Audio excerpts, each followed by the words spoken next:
जय हिंद। वंदे मातरम। दोस्तों, स्वागत है आपका आपके अपने इस YouTube चैनल पर। आज के इस वीडियो में हरियाणा पुलिस कांस्टेबल के लिए हरियाणा सामान्य ज्ञान, जीके जीएस, जनरल हिंदी के क्वेश्चन इस वीडियो में डिस्कस करेंगे। तो इस वीडियो को पूरा जरूर देखिए। यदि वीडियो अच्छा लगे वीडियो को लाइक करें, शेयर करें। चैनल पर विजिट कर रहे हैं तो चैनल को सब्सक्राइब कर लें।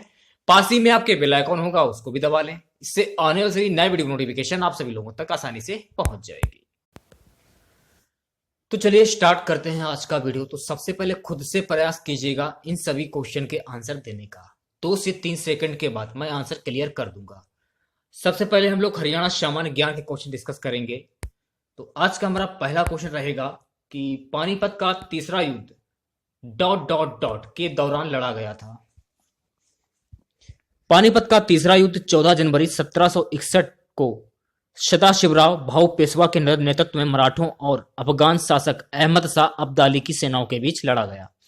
इस युद्ध में मराठों की इतिहास में सबसे बड़ी हार हुई। तो ए वाला जो ऑप्शन है आपका बिल्कुल करेक्ट हो जाएगा। चलिए बात करते हैं अगले क्वेश्चन की।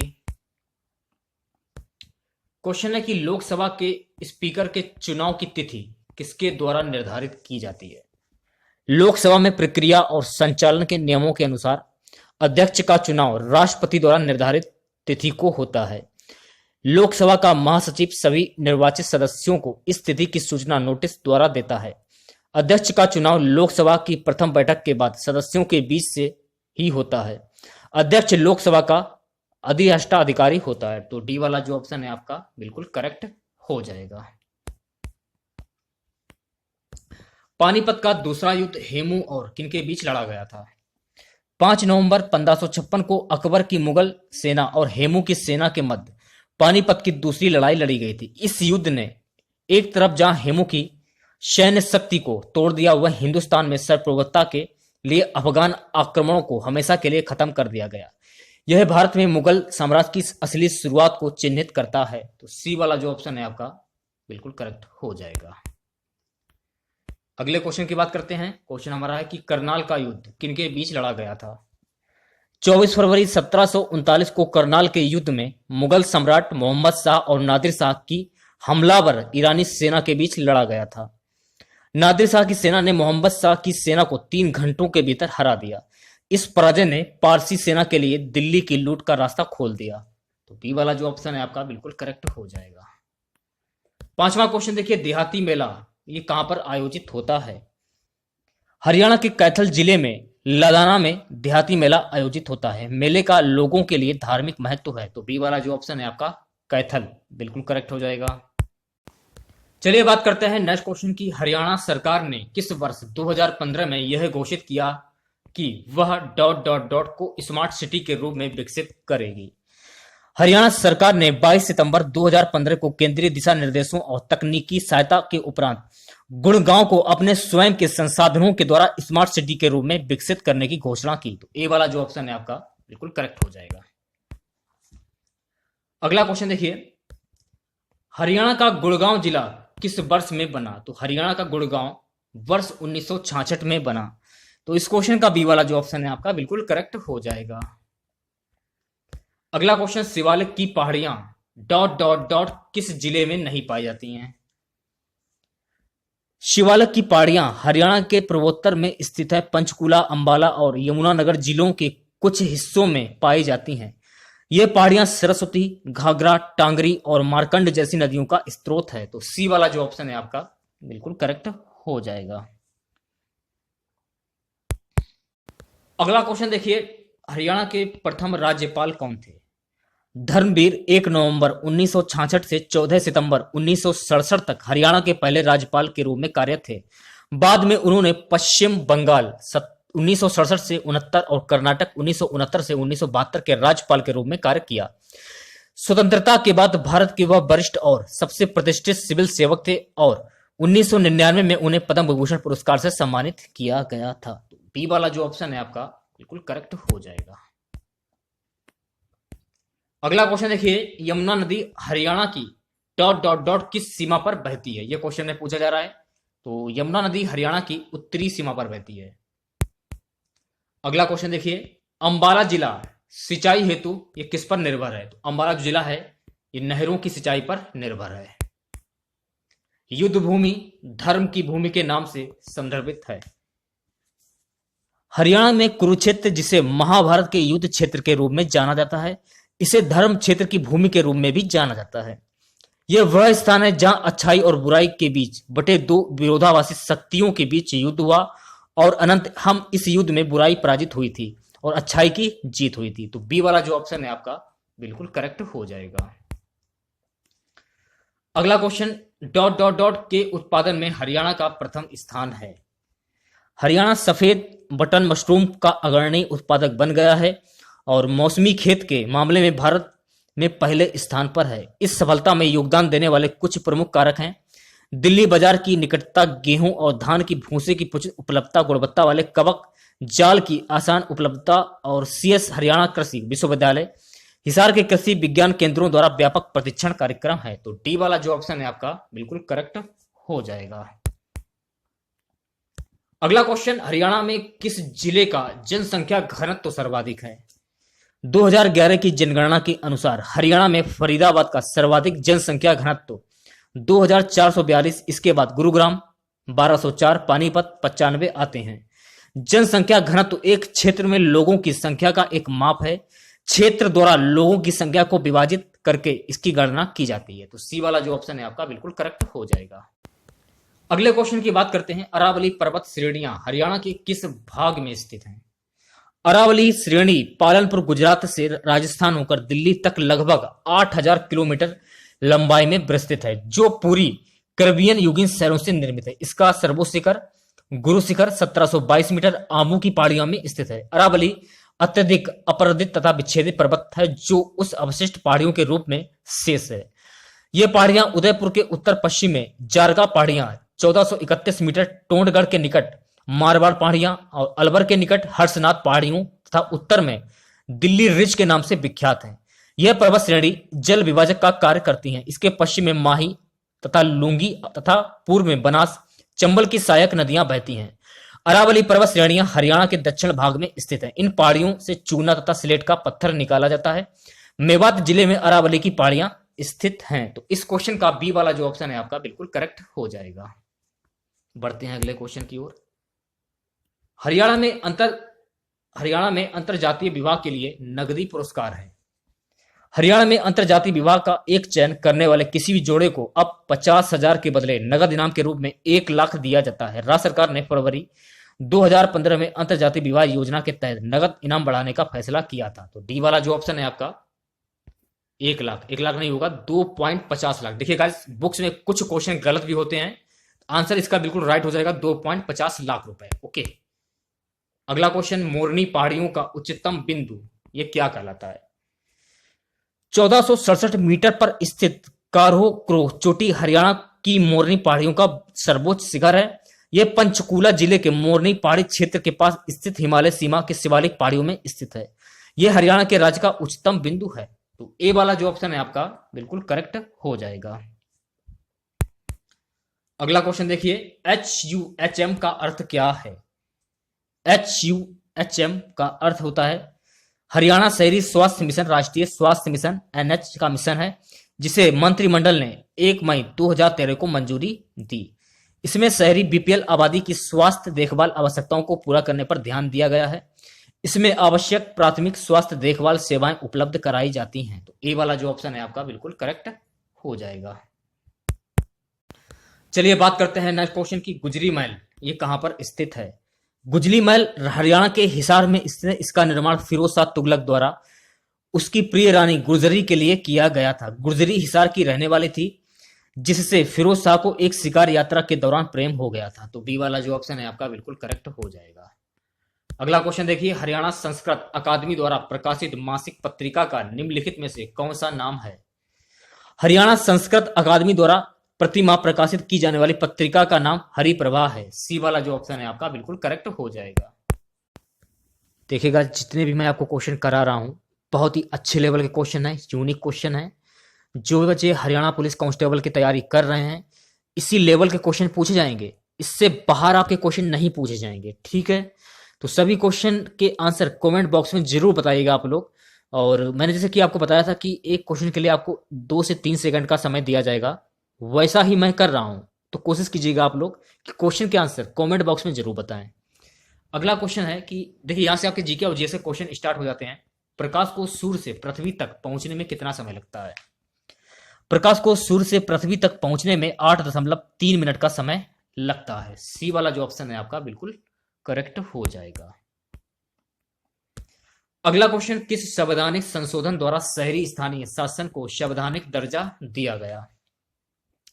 74वां संविधान संशोधन द्वारा शहरी स्थानीय शासन को संवैधानिक दर्जा दिया गया। इस संविधान संशोधन द्वारा एक नया भाग 9 का जोड़ा गया है। इसके अंतर्गत अनुच्छेद 243 से 243 जेड जी समाविष्ट किया गया। इसके लिए 12वीं अनुसूची को जोड़ा गया। तो इस क्वेश्चन से आप लोगों को इतनी जानकारी प्राप्त हो जाती है। सी वाला जो ऑप्शन है आपका बिल्कुल करेक्ट हो जाएगा।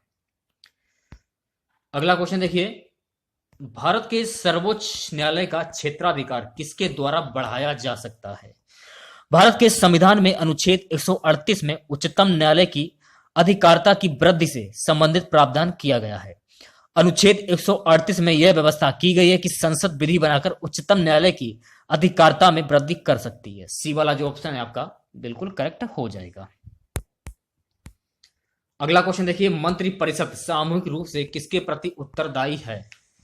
भारतीय संसदीय व्यवस्था में मंत्रिपरिषद का कार्यकाल लोकसभा के विश्वास पर निर्भर करता है, क्योंकि संविधान के अनुच्छेद 75(3) के तहत सामूहिक उत्तरदायित्व का प्रावधान किया गया है। अर्थात मंत्रिपरिषद सामूहिक रूप से लोकसभा के प्रति उत्तरदायी होता है। डी वाला जो ऑप्शन है आपका बिल्कुल करेक्ट हो जाएगा। अगला क्वेश्चन देखिए, निम्नलिखित में से किसको भारतीय संविधान की आत्मा कहा गया है? भारतीय संविधान के अनुच्छेद 32 अर्थात संवैधानिक उपचारों के अधिकारों को डॉक्टर अंबेडकर ने संविधान की आत्मा की संज्ञा दी है।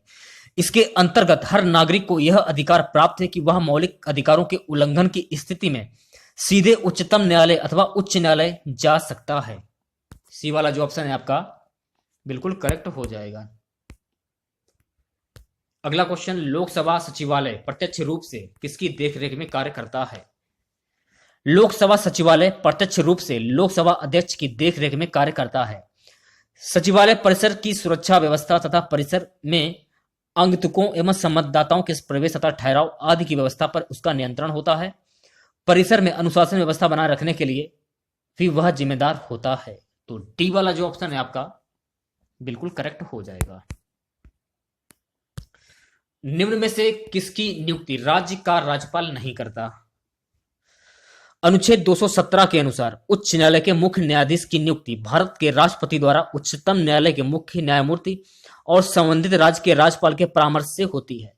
अन्य न्यायाधीशों की नियुक्ति भारत का राष्ट्रपति संबंधित राज्य के राज्यपाल तथा संबंधित उच्च न्यायालय के मुख्य न्यायाधीश के परामर्श से करता है। राज्य लोक सेवा आयोग के सदस्यों, मुख्यमंत्री तथा राज्य अधिवक्ता की नियुक्ति राज्यपाल के द्वारा की जाती है। सी वाला जो ऑप्शन है आपका बिल्कुल करेक्ट हो जाएगा।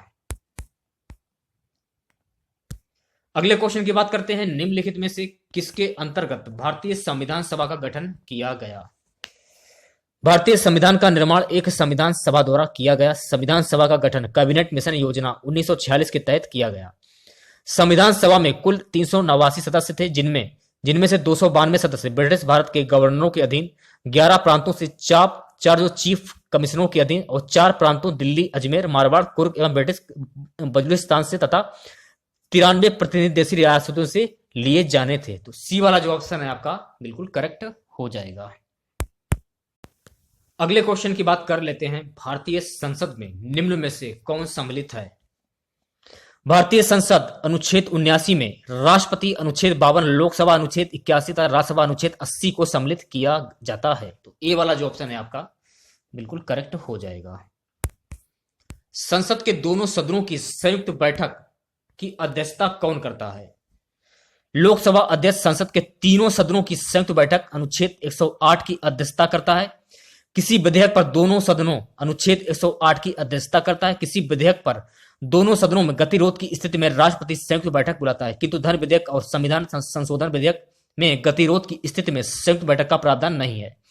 वर्ष 1950 से संयुक्त बैठक को 3 बार बुलाया गया है।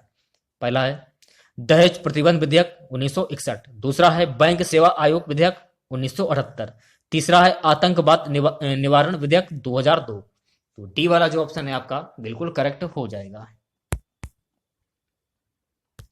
जनहित याचिका PIL कहां पर प्रस्तुत की जा सकती है? तो आपको ध्यान में रखना है कि लोकहितवाद या जनहित याचिका की अवधारणा मुख्य न्यायमूर्ति PN भगवती और न्यायमूर्ति VR कृष्ण अय्यर के द्वारा दी गई है। इससे तात्पर्य है कि यदि ऐसा कोई व्यक्ति जो पीड़ित है और न्यायालय में नहीं जा सकता है, तो इस स्थिति में अन्य व्यक्ति या गैर सरकारी संगठनों को यह अधिकार है कि वह पीड़ित व्यक्ति की ओर से न्याय की मांग कर सकता है। डी वाला जो ऑप्शन है आपका बिल्कुल करेक्ट हो जाएगा। अगला क्वेश्चन देखिए, राज्यपाल को पद व गोपनीयता की शपथ कौन दिलाता है?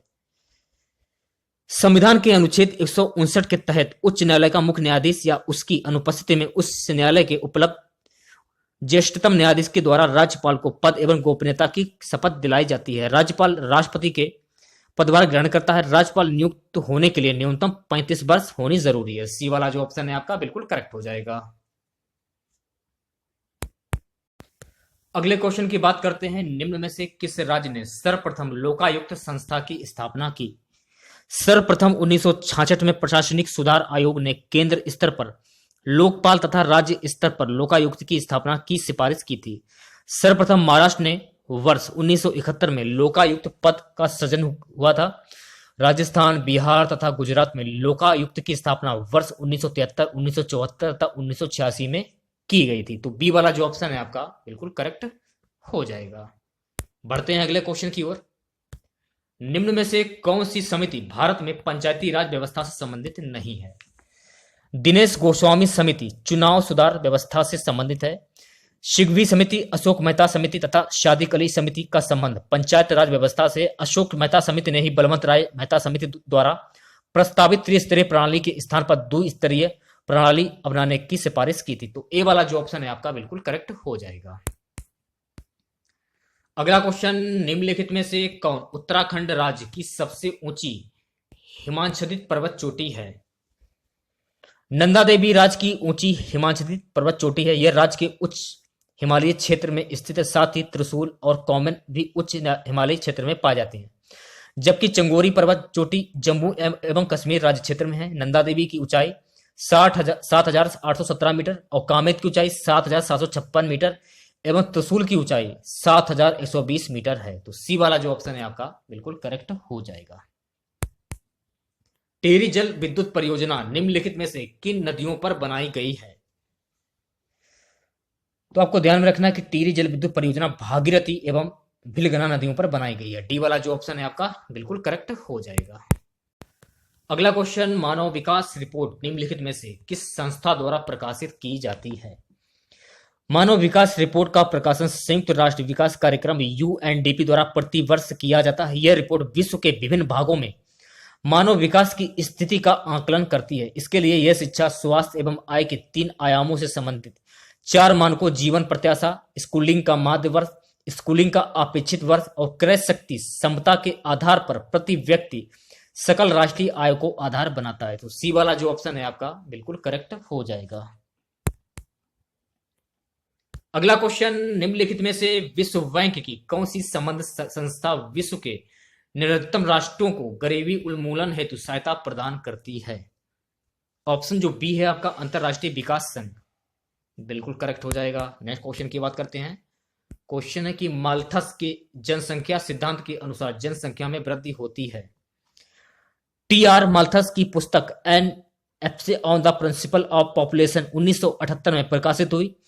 इसमें उन्होंने अपना प्रसिद्ध जनसंख्या सिद्धांत दिया था। इस सिद्धांत के अनुसार जनसंख्या में वृद्धि ज्योतिर्मय क्रम में अर्थात 2, 4, 8, 16, 32 में होती है, जबकि खाद्यान्न वृद्धि अंगगणितीय क्रमशः में 1, 2, 3, 4 में होती है। तो ए वाला जो ऑप्शन है आपका बिल्कुल करेक्ट हो जाएगा। अगले क्वेश्चन की बात करते हैं। फिलिप्स वक्र किनके मध्य संबंध को व्यक्त करता है? ऑप्शन जो बी है आपका मुद्रास्फीति एवं बेरोजगारी बिल्कुल करेक्ट हो जाएगा। अगले क्वेश्चन की बात करते हैं। निम्नलिखित में से पूंजी का संग्रहण पुस्तक के लेखक कौन हैं? पूंजी का संग्रहण पुस्तक की लेखिका श्रीमती जॉन रॉबिन्सन है। इसका प्रकाशन 1956 में हुआ था। तो ए वाला जो ऑप्शन है आपका बिल्कुल करेक्ट हो जाएगा। वर्ष 2011 की जनगणना के अनुसार भारत में लिंगानुपात प्रति 1000 पुरुषों के पीछे स्त्रियों की संख्या कितनी थी? वर्ष 2011 की अंतिम भारतीय जनगणना के अनुसार देश को लिंगानुपात 943 और न्यूनतम 940 है। केरल में सर्वाधिक लिंगानुपात 1084, तो हरियाणा में न्यूनतम 879 है। तो डी वाला जो ऑप्शन है आपका बिल्कुल करेक्ट हो जाएगा। अगला क्वेश्चन देखिए, निम्नलिखित में से राष्ट्रीय विकास समिति का अध्यक्ष कौन होता है? भारत का प्रधानमंत्री। ए वाला जो ऑप्शन है आपका बिल्कुल करेक्ट हो जाएगा।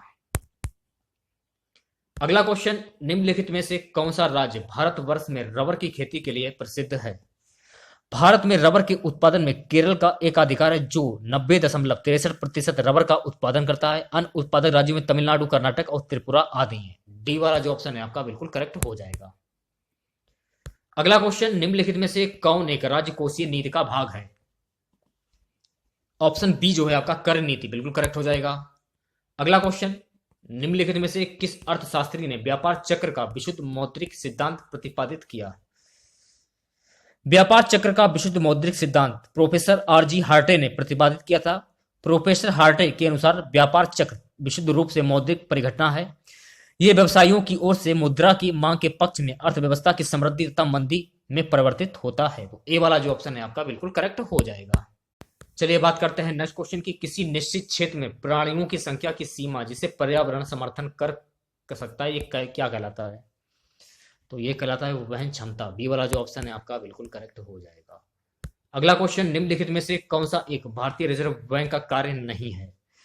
भारतीय रिजर्व बैंक आरबीआई भारत सरकार का केंद्रीय बैंक तथा देश का शीर्ष मौद्रिक नियामक है। इसके प्रमुख कार्य है मुद्रा का निर्गमन, सरकार का बैंक तथा बैंकों का बैंक, मौद्रिक एवं साख नीति का निर्माण एवं नियमन, विनिमय का स्थिरीकरण, आईएमएफ में भारत सरकार का एजेंट, वित्तीय संस्थानों का नियामक।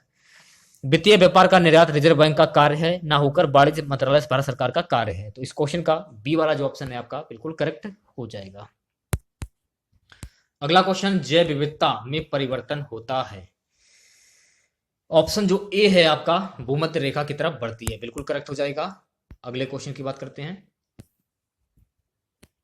क्वेश्चन है कि ग्रेट हिमालय राष्ट्रीय पार्क, जिसे यूनेस्को ने विश्व धरोहर स्थल घोषित किया है, वे कहां पर स्थित है? ग्रेट हिमालय राष्ट्रीय पार्क हिमालय प्रदेश के कुल्लू जिले में स्थित है। इसे वर्ष 1999 में राष्ट्रीय पार्क घोषित किया गया। यह 754.4 वर्ग किलोमीटर क्षेत्र में फैला है। इसे जून 2014 में यूनेस्को को विश्व विरासत सूची में शामिल किया गया। बी वाला जो ऑप्शन है आपका बिल्कुल करेक्ट हो जाएगा। अगला क्वेश्चन देखिए, हिंदी भाषा में वे ध्वनियां कौन सी हैं जो दूसरी ध्वनियों की सहायता से बोली या लिखी जाती हैं? स्वर, व्यंजन, वर्ण या अक्षर? ऑप्शन बी जो है आपका व्यंजन, बिल्कुल करेक्ट हो जाएगा। का, खा, गा, फा में कौन सा उर्दू से लिया गया है? का, गा, फा या खा? ऑप्शन जो डी है आपका खा, बिल्कुल करेक्ट हो जाएगा। जिन शब्दों में अंत में आ आता है उन्हें क्या कहते हैं? सो गाइस, उन्हें क्या कहते हैं? उन्हें कहते हैं अकारांत। डी वाला जो ऑप्शन है आपका बिल्कुल करेक्ट हो जाएगा। निम्नलिखित प्रश्नों में 4 वैकल्पिक वर्तनी दी गई हैं, सही वर्तनी वाले शब्द का चयन कीजिए। नमे की वर्तनी कौन सी शुद्ध होगी? अनुच्छेद। सी वाला जो ऑप्शन है आपका बिल्कुल करेक्ट हो जाएगा। तो अनुच्छेद इसी प्रकार से लिखा जाएगा। पूंजीवाद कैसे लिखा जाता है? 10वें की वर्तनी कौन सी शुद्ध होगी? पूंजीवाद। अंतर्निहित, तो अंतर्निहित कैसे लिखा जाएगा? ऑप्शन बी जो है आपका बिल्कुल करेक्ट हो जाएगा। परीक्षा कैसे लिखी जाएगी? परीक्षा कैसे लिखा जाता है? परीक्षा। षड्यंत्र, षड्यंत्र कैसे लिखा जाता है? षड्यंत्र। ए वाला जो ऑप्शन है आपका बिल्कुल करेक्ट हो जाएगा। निम्नलिखित प्रत्येक प्रश्न में दिए गए शब्दों में प्रयुक्त संधि के प्रकार का चयन उसके नीचे दिए गए विकल्पों से कीजिए। कविस्वर में कौन सी संधि है? दीर्घ संधि होगी, गुण संधि होगी, व्यंजन संधि होगी या स्वर संधि होगी? कविस्वर में दीर्घ संधि होगी। तो ए वाला जो ऑप्शन है आपका बिल्कुल करेक्ट हो जाएगा। संसार, सत्य, धन, सार, यहां पर हो जाएगा आपका व्यंजन संधि। सी वाला जो ऑप्शन है आपका बिल्कुल करेक्ट हो जाएगा। तन्मय में कौन संधि है? तत्, धन, मय, यहां पर भी हो जाएगी आपकी व्यंजन संधि। ए वाला जो ऑप्शन है आपका बिल्कुल करेक्ट हो जाएगा। इत्यादि की संधि विच्छेद क्या होगी? इति, धन, आदि, ऐसे लिखी जाएगी। यहां पर हो जाएगी आपकी यण संधि। ए वाला जो ऑप्शन है आपका बिल्कुल करेक्ट हो जाएगा। निम्नलिखित प्रश्नों में सही संधि विच्छेद का चयन कीजिए। पुनर्जन्म, बताइए क्या आंसर होगा? ऑप्शन बी जो है आपका बिल्कुल करेक्ट हो जाएगा। पितृ ऋण, पितृ ऋण, पितृधन ऋण, सी वाला जो ऑप्शन है आपका बिल्कुल करेक्ट हो जाएगा। इत्यादि, इत धन आदि, ऑप्शन ए बिल्कुल करेक्ट हो जाएगा। युधिष्ठिर, युद्ध में स्थिर, ऑप्शन ए युद्ध में स्थिर, युद्ध धन स्थिर। जगदीश, जगत धन ईश, बताइए क्या आंसर होगा? जगत धन ईश, ए वाला जो ऑप्शन है आपका बिल्कुल करेक्ट हो जाएगा। कनकटा, कंधन कटा, ऑप्शन ए जो है आपका बिल्कुल करेक्ट हो जाएगा। रामायण, रामधन आयन, रामधन आयन, सॉरी सी वाला जो ऑप्शन है आपका बिल्कुल करेक्ट हो जाएगा।